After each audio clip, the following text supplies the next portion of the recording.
Hey, Coleman here for GardensAll.com. We're still going over our frost covers for plants in our garden and showing you all different types and ways of doing this.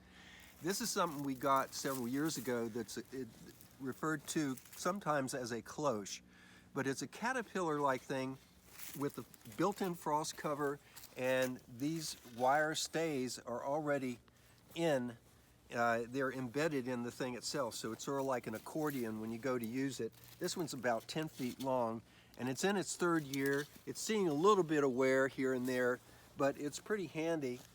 We even need to do some weeding here, I can see. It's doing such a great job. We got the weeds growing here as well.